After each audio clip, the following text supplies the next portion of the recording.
Welcome to the Recruiter Abroad podcast. My name's Dulta Doherty, and in this podcast series, I will be interviewing expat recruiters who have emigrated around the world. This week, I'm speaking to James Hine. He's from the UK, started his career in Bristol, and managed to get a move to Bangkok in Thailand. We have a great chat about his life there and what it's like to do business. Hope you all enjoy this episode. Really informative. I didn't know anything about the market there, so it's really cool to kind of get into the detail on that. Last week, I spoke to Stuart Cherry, and we've had a massive response on that episode. So really glad you all enjoyed that. And Stuart talked all about New York. And next week, I'll be speaking to David Eyre about his life in Western Australia and Sydney. If you're enjoying the podcast, do let me know, and yes, send it to a friend and give us a like and share on LinkedIn, and let me know if you want to come on the show or you know anybody who I should be interviewing. Hope you all have a great week and you're enjoying the World Cup, and I wish you all the best.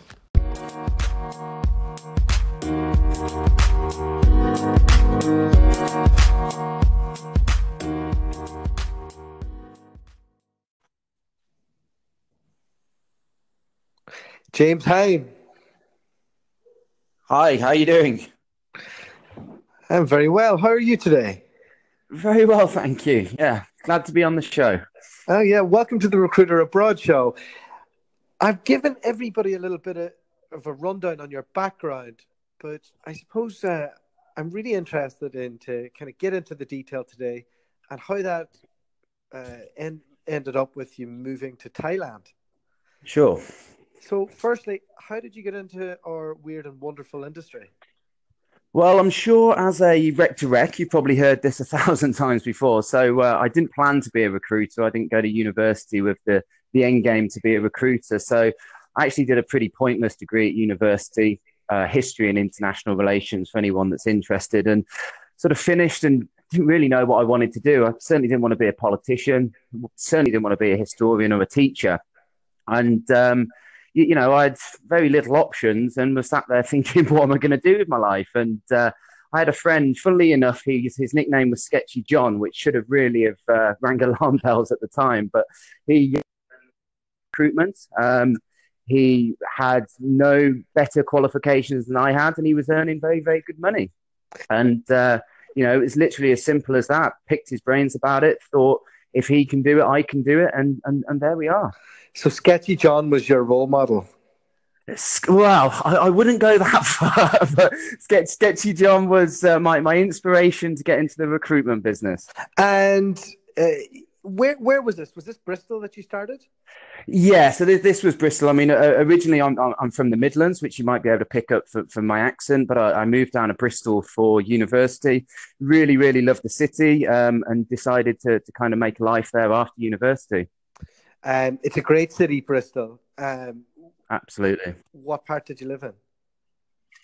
I lived all over, but it was predominantly the sort of Redland and Clifton area. Yeah, the Clifton so area around is amazing. Yeah, really, really nice. I think for me, like Bristol's just got a little bit of everything. It's not too big, it's not too small, but you can find whatever you're looking for there. Whether it's a quiet pint or a mad weekend, it's certainly got everything. It's one of my favorite UK cities. I'd say Brighton is probably close to it. Do you know what? I've never actually been to Brighton. I mean, I'm pretty well travelled in the UK, and the only two places that I haven't really been for a night out is Brighton and Newcastle, and I've heard very, very good things about both of them. So if I'm ever back, I need to check them out. Very good. So you got into recruitment in 2007, which means you're a real vet at this stage. You're by no means an old guy. So you got in real early, but yeah, did you get in just before the GFC, the global financial crisis? Yeah, absolutely. So I'll give you a little bit of a background, a brief history. So I started with a company called Options Employment. I believe they are still traded in one form or another. They're a construction recruiter, so they do blue collar and white collar construction. So I joined as a resourcer. I still think that's the kind of the best foundation for a recruiter to go through, joining as a resourcer, learning the candidate side of things first. So that was, that was excellent. But, business was booming when I joined. The office was growing. People were having their record months, their record year, the year before, and everything was rosy. And literally, what felt like overnight, it just exploded. It just went from that to absolutely nothing. What was that day like? Well, I'll never forget it. So we'd obviously seen that we'd gone from having loads and loads of jobs and no candidates to loads and loads of candidates and no jobs. And, we weren't stupid. We knew it wasn't sustainable. And one morning, our boss, David, he called a meeting and he said, look, I'm going to have to let a lot of you go. What I'm going to do is I'm going to call you all individually on your phone. He goes, come to my office, we'll do what we've got to do, and you'll be on your way. So this was at about 8 o'clock in the morning. Being a construction recruiter, we started early. So we kind of had a feeling that we were going to leave, and it was, a close-knit team. So what I said to the lads is, I said, the ones that were, going to get the chop, we'll go and meet in Wetherspoons over the road and have a breakfast and a couple of pints to drown our sorrows. And I think the company went from like 25 to about 10. So it was over half the workforce. We just called into his office one after another, let go, and ended up in the Wetherspoons over the road. Was it a good day in Wetherspoons after a couple of pints? It was actually, yeah, until about 3 o'clock when the reality of it all kicked in. Being my first job, I thought it was the end of the world, getting made redundant and, 8 pints of Stella down your neck. It's, you don't know how you're going to come back from that, but, that's life. Yeah. So what did you do then? How you were looking for a job in the greatest recession ever?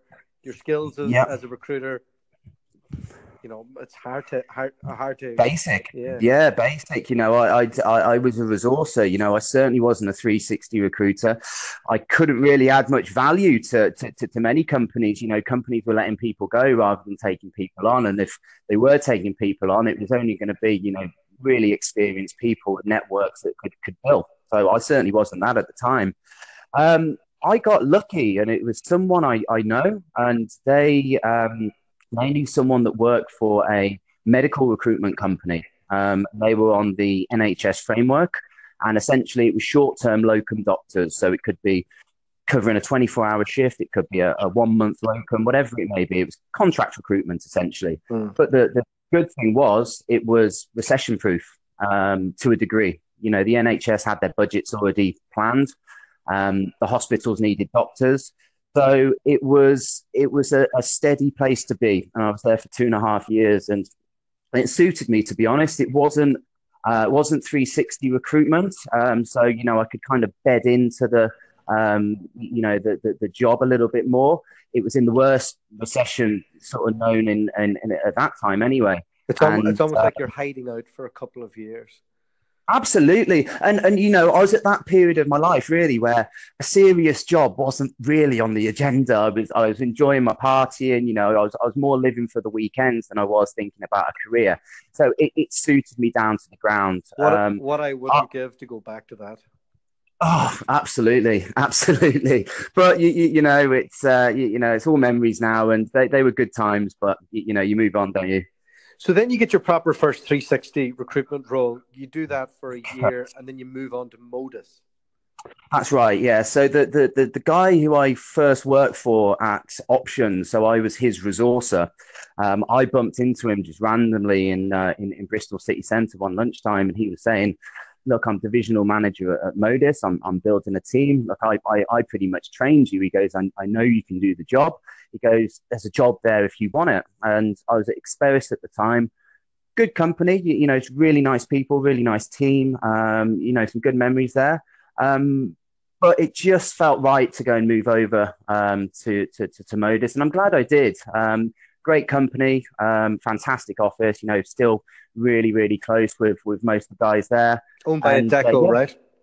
It's owned by Adecco, so yeah, it's the kind of the technical IT part of Adecco, or one of them, I should say. So you're there for 4 years, 3 months, which is a lifetime for a young recruiter in an agency. And Yep.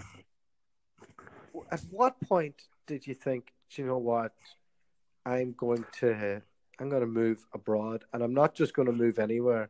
I'm going to move to Thailand." Well, I mean, most people that know me probably could have seen it coming. I regularly went over to Asia to break up the British winters. I hate cold weather. I came over to Thailand very regularly before I decided to move here. I fell in love with the place. I love the weather, I love the culture, the food. I met a girl over here at the time, and I was coming over to sort of see her. And I think as well, also side by side to that, I got to 30 years of age. I didn't really have much keeping me in the UK. Yeah. Obviously, I got my friends, my family.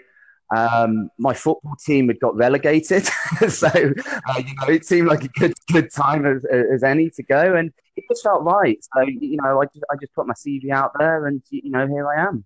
So, what is it that you love about the culture of Thailand? What is it that drew you in exactly? What drew me in? A few things. As I said, I think the weather and the food are the two things, the two main things. I love Thai food. I love spicy food. I just like the way of life here. It's very laid back. The people are friendly. They're warm. You can walk into a bar and you can just get talking to strangers, and it just seemed like a very, very friendly, laid back place, and it just kind of suited my personality. It sounds like the complete opposite of being a London-based recruiter. Yeah, but there's for as good as that is from a lifestyle perspective, it can be tricky from a kind of a work perspective, if that makes sense. I do sometimes strive for that kind of that fast paced, we want it done now or we want it done yesterday mentality, which sometimes is lacking here. So you pinged your resume out there. What did you jump on LinkedIn? Did you see if there was any English speaking? How did that go? Yeah, What was the process? So essentially, my first point of call was looking internally within the Adecco group. And to be honest, I didn't really take that seriously. I had one conversation with one of the mobility people within Adecco.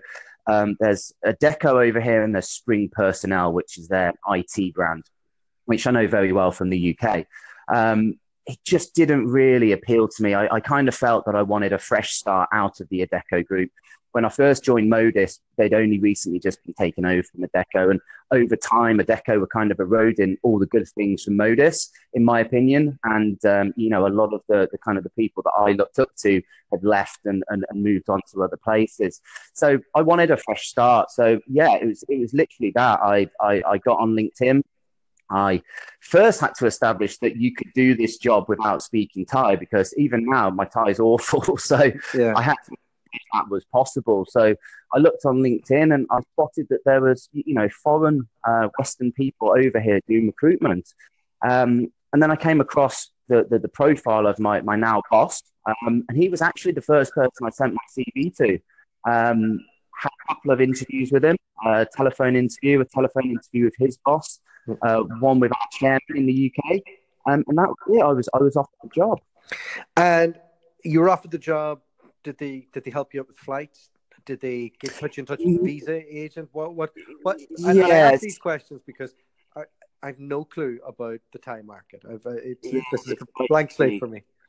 Yeah, so to answer your question, with the visa, they were fantastic. So they completely handled all of that. I think they must have had an agent here in Thailand that was helping them out. The Thai visa laws are tricky. Getting work here as a foreigner is not as straightforward as it is in places like Singapore, Hong Kong, Japan, places like that. They were a massive help. The lady at the time, our HR manager, Sue, she was fantastic. She was always on the end of the phone. I got a load of documents sent to me. I had to go to the embassy in London and get what's called a non-B visa. Mm-hmm. That allowed me to come into the country for an extended period. And with a non-B visa, they can apply for a work permit. So that was all done once I arrived. In terms of the flights, no, that was all kind of paid for by myself. Okay.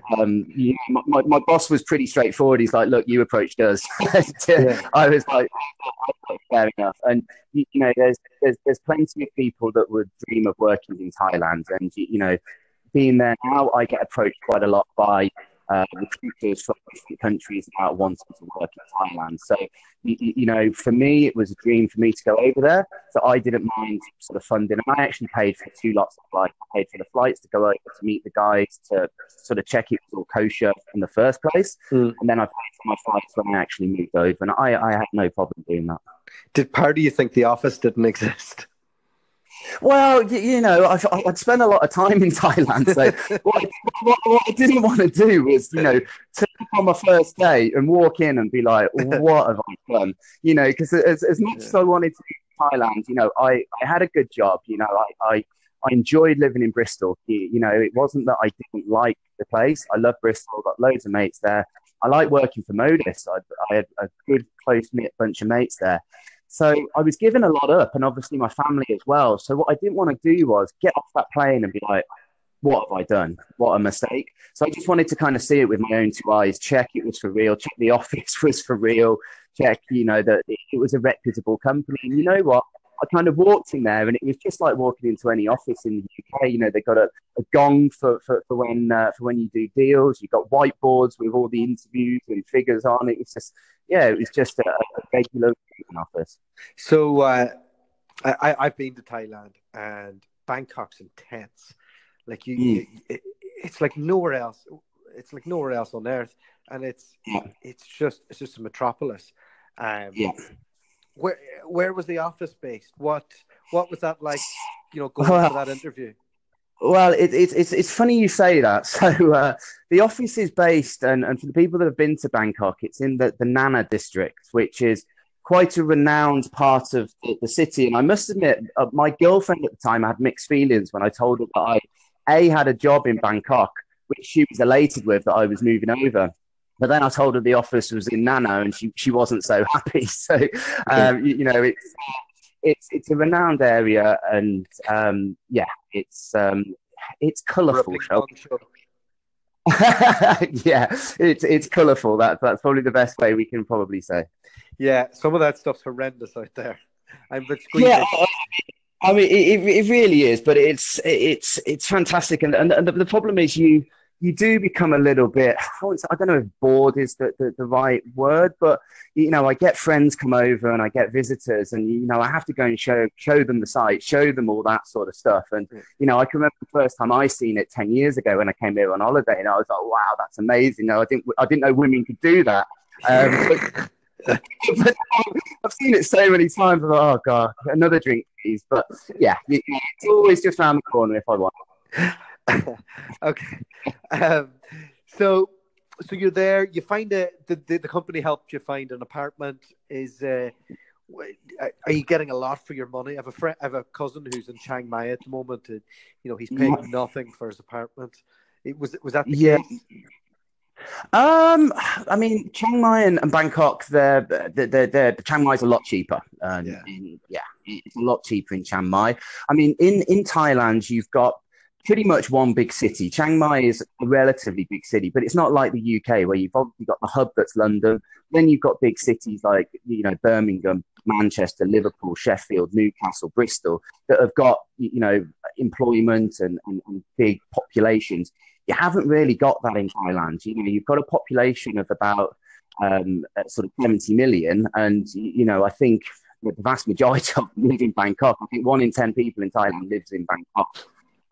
So the prices are higher. To answer your question, compared to what I've got in the UK, and, I don't want to make you guys back in the UK jealous, but, I live pretty close to the city centre. I look at skyscrapers on the horizon. I've got a swimming pool, jacuzzi, sauna, gym, all in the kind of the condo block that I live in. Mm-hmm. And, I'm paying about £400 a month. Wow, £400 a month. That's pretty incredible. You can pay more. It's one of those cities, and it's the same from your accommodation to your food. If you want to pay bargain basement, it's there. If you want to pay, 6-star, It's there. So you can pay London prices for apartments if you want to, but you can also get some very, very good deals in, some, decent locations as well. And tell me, so you go in there, you get the job, you get the apartment, you're all ready to Mm. rock. How do you Yep. go about learning recruitment there? Like, what type of stuff were you told from day one? Hey, it's not like home, or it is like home, or Yeah, well, my boss, bless him, he was like, yeah, if you can recruit in the UK, you can recruit in Thailand, and that was pretty much the advice, and it's true. It is true, but there are you know very little or very subtle differences. In the UK, it's a saturated market. I think I read somewhere, and you probably can correct me if I'm wrong on this. There's 25 or 26,000 recruitment companies in the UK, or something ridiculous like eight that. 800 set up last month. 800 set up last month. There you go. I mean, in Thailand, a country with a similar population to the UK, if not more, I'd say there's probably 100 That's in the impressive. whole country. There's And also you're also going through one of the first ever booms that they had over there, isn't that right? yeah, I mean, I think they had a boom in I think the 90s, but then they had quite a bad drop. Yeah. But yeah, it really is booming at the moment. But just on that point, out of the 100 companies, and that might even be, an exaggeration, there's probably between 10 and 20 that I'd say are established. Wow. Have got more than maybe three or four people. Yeah. Out of the kind of the big boys, the kind of the names that people might know, we've got Robert Walters, we've got Michael Page, Adecco, Spring Personnel, Spring Professional over here, Argyle Scott are here. Other than that, it's local companies. Yeah, that's really interesting. So, on a daily basis, are you recruiting expats? Are you recruiting Thai people? What's that like, and what type of companies are you working for? Where's the business at? Sure. So to answer your first question, majority Thai. I'd say 90% of the placements I've done since I've been here have been local candidates. As I said earlier, the visas here are difficult to get for a lot of professions. There's actually a banned list of professions that foreigners can't do here, so it can be quite restrictive. Yeah. The type of companies we're working with. So I work within our IT and technology division. This could be anything from your big multinational household IT names, which are all here, right through to startup organizations and really everything in between. And what's interesting with Thailand is that at the moment, the government are doing something called Thailand 4.0, which is essentially them trying to bring Thailand to kind of the 21st century and put in a lot of investment into startups and making the economy kind of like a breeding ground for startups. And there's something called the Board of Investment, which is something companies can apply for if they've got a unique product or they're developing something in Thailand, or they've got a company that's innovative based in Thailand. And with this status, they get tax breaks. They can employ as many foreigners as they like, which is a big bonus, which really does kind of add to the appeal for companies coming here and starting up. Because if you look at the other places in the region that are established, you immediately look at Singapore, and you probably look at Hong Kong as well, and Japan. And, they're very, very expensive places to set up an office. The staffing costs are very, very expensive. Thailand is a lot cheaper. So it's very attractive for people. So there's a lot of companies starting up here, and it's a really exciting time. Yeah, cool. I spoke to Alex Obelli about Japan a couple of weeks ago. And what are you laughing at? Well, it's funny you say that. So before we obviously doing this podcast, I thought I'd check out a couple of the other ones, and Alex's was one that I listened to. I think the Japan jumped out to me because it's not a million miles away from here, and I guess the culture shock is probably similar in Japan to what it is in Thailand for a foreigner. So I listened to that one, and he had a very interesting story, very, very interesting guy, and I checked his LinkedIn out, and he immediately added me and sent me a message saying if I wanted to relocate to Japan. So you might want to have a word. There's maybe a fee you're missing out on there in the future. Always making deals, or Alex. Well, when you give away the IP, you can't really expect. Absolutely, you can't moan, can you? What I was going to ask you with that was, he mentioned that some of the business culture took him by surprise, and he found that his style was a little bit over the top, aggressive, and it took him a while to curve that and to really get into it. Was there anything you learned? Any lessons that you could share? Yeah, I mean, that completely resonated with me because that was exactly the same for myself. I mean, I'd come from the UK, which, I think is renowned worldwide as being one of the toughest recruitment markets, if toughest recruitment market. You've got to chase, you've got to be quite aggressive, or you're just not going to succeed there. Now, Thai people by nature are quite timid. They're very non-confrontational, and that approach does not work with them. And I learned that quite quickly. And I think the kind of the eye-opener for me was probably more so in our office itself. I joined in the September. In the December, my boss had promoted me to be a team leader. I'd started very quickly, made some pretty big deals, and there was a spot for an IT team leader. And I'd never really thought about management before, and I thought, yeah, why not? Let's go for it.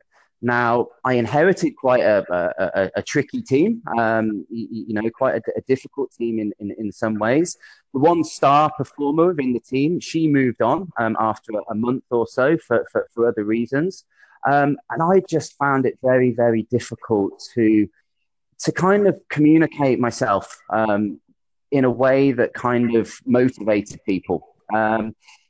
Being in the UK, used to KPIs, used to being drilled on KPIs. And although I didn't really ever have a boss that was a proper sergeant major, your KPIs were looked at. And, people would be quite blunt with you. If you weren't performing, it would be like, well, why aren't you performing? Why aren't you doing this? It was very, very direct. That approach doesn't work with Thai people. My boss said he used to have the kind of the leaderboard on the wall, so people could see where they were, the billings.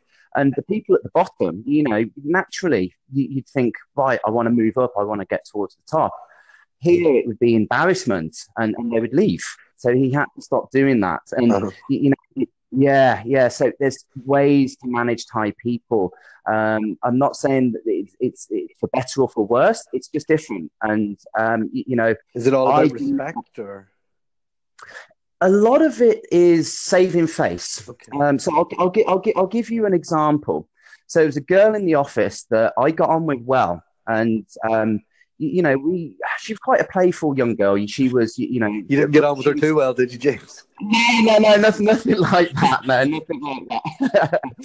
But she was bubbly and she liked to have a laugh. And there was a team meeting in the boardroom, and she was mucking about, basically. Her team leader was in the boardroom. It was about 3:00 in the afternoon. She was mucking about, not doing any work, distracting other people.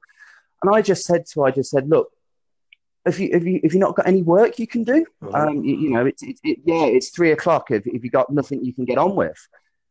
And that was it. She never, ever spoke to me again, never set eyes on me again. And I'm not even joking. Wow. Like, she wouldn't even look at me. And, we got on well before that point, but it was because I'd shown her up in the office. Publicly. Publicly. And, now I would know to take her to one side, take her in the office and say, look, I get it's a bit of fun, but, get your head down and do some work. You're distracting people. Yeah. But in the UK, it would just be like, stop mucking around, stop messing about, get on with your work. But here, that doesn't work with most people, and that can cause problems. So it's little things like that. So you do have to adapt your style. That's interesting. So outside of ping pong shows, what do you what do you do with your spare time and when people come over to visit you? Well, I don't know what I can repeat on here, to be honest. This is a professional podcast, is it not? To be honest, I'm 33 years of age now. If I'd have moved to Thailand when I was 23 years of age, I wouldn't have got this far. I'd have probably been going home in a body bag, to be perfectly honest. I've calmed down massively. I've got a girlfriend that's very calm and influenced. I just do the usual stuff. I like to socialize. I like to go for a beer. I like to play pool. I like to play football. Nothing out of the ordinary. And one of the kind of the good things that we've got here is you've got all these amazing holiday destinations that people pay thousands of pounds for, travel thousands of miles on your doorstep. And if I want to pop down to Phuket for the weekend, pop down to Phuket. If I want to go to Chiang Mai for the weekend, I can. Or even across to other places, Vietnam, Singapore, went to Bali in April, for example. They're all within an hour or two's flight. So, just ordinary. And just assimilating in, your girlfriend's Thai, is she? She is, yes, yeah. And so socially, like, has that helped with meeting a lot of local people? And do you have a mixture of like expats in your network and locals, or do you find yourself veering more towards the expats, or? Yeah, more towards the expats. I do have some local friends, but it's quite strange. Like Western guys and Thai guys, you don't see that many friendship groups, and that's for no reason whatsoever. I think. I've got lots of people I know, Thai guys that I know, and that they're great people. But I think it's just culturally quite different. The guys tend to resonate with the girls for, I don't know, maybe obvious reasons. But most of my social group here are expats. Besides when I go out with my girlfriend or maybe her friends. And I've got a handful of friends that are kind of local to Thailand, like male friends. Yeah, very good. No, I'm always curious about that. I've been an expat in different places, and even in the English speaking ones, I found that I was almost hanging around with even more Irish guys. So it's weird, isn't it? You kind of come all the way over to a different country, and you end up sat in an English bar eating a full English breakfast. It's like, why am I doing this? I always say to myself, "Oh, I'd never be like that." And then I get over there, and I'm like, "Oh no, this feels comfortable. Maybe I'll do this." Yeah. And you always think. I mean, you've only just got to look at communities in the UK. You get ethnic groups staying communities together, and it kind of makes sense. You want to kind of feel and see things that are familiar to you. And some people want to assimilate themselves completely in there, and they want to eat nothing but Thai food, and they want to, do everything Thai. And it's like fantastic if you want to do that. But the vast majority of expats will, want to be speaking to, English speaking people in their native tongue. They'll want to be having a pint, having a laugh. And culturally, the Western Thailand is very different on many fronts. So I think, expats will always tend to kind of, get on better or not better, but, probably have more of a laugh together. And a final question: if somebody wanted to make a similar move to what you did, or if you could do it over again, what would you change, and what advice would you give them? I think the advice that I would give is, and this doesn't just apply to Thailand, I think this applies to anywhere. Make sure you're moving for the right reasons. Don't treat it as an extended holiday. I mean, recruitment is a tough job wherever you are. It doesn't matter if you're in Bangkok, if you're in Bristol, Bangalore, wherever you are. It's a tough job. It's not a 9 to 5, and it's not a walk in the park. So just make sure you're moving for the right reasons.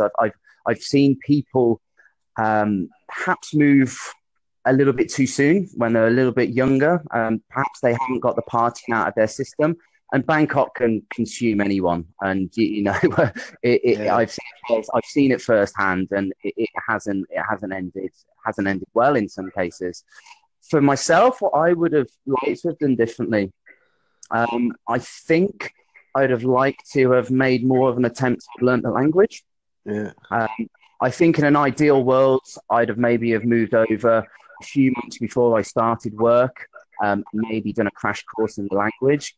I always had this ambition that I would be, fluent within the language within a year or certainly 2 years. I'm not. I'm not nowhere near. I can't even really string a sentence together. I can do taxi tie, and that's about it. Which is a shame, you know. And I'd like to change that, but now I'm just so used to not needing it. It seems like a massive chore to do it, and I wish I'd have just done it when I first got here. I know, and I part of me thinks that Google or somebody will just release a Star Trek like universal translator, and we'll yeah, it'll be all okay. They've got a pretty nifty app which does come in handy, but yeah, it's not quite what you were describing. But, well, James, it's been great talking to you. Thanks so much for your time. I've learned so much about Thailand, and it sounds great. It sounds like it's really worked out for you. Thank you again. Yeah, it's a fantastic place. Now, thank you so much for inviting me on the show. And you know, if you ever need, any further information on Thailand, or any of your listeners do, you know, just add me to LinkedIn and send me a message, whatever. Thanks. Cool. Take care. Bye-bye. Bye.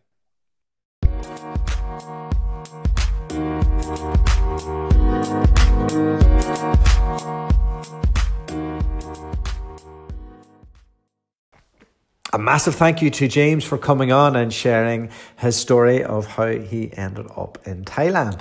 What an interesting place to be a recruiter. Fair play to him. Next week, I'm speaking to David Eyre about his life in Australia and how he's ended up in Sydney and scaled a couple of different recruitment businesses. We have another podcast as well, the Recruiter Startup School. So jump in and have a listen to that if you want to learn how to set up, scale, and sell a recruitment business. I know not everybody wants to move abroad, so we're trying to cover that side as well. Hope you're all enjoying the World Cup. I know I am, and we will be back next week. Take care. The podcast you just heard was published with Anchor. Got something you want to say to the creator of this show? Send them a voice message using the Anchor app, free for iOS and Android.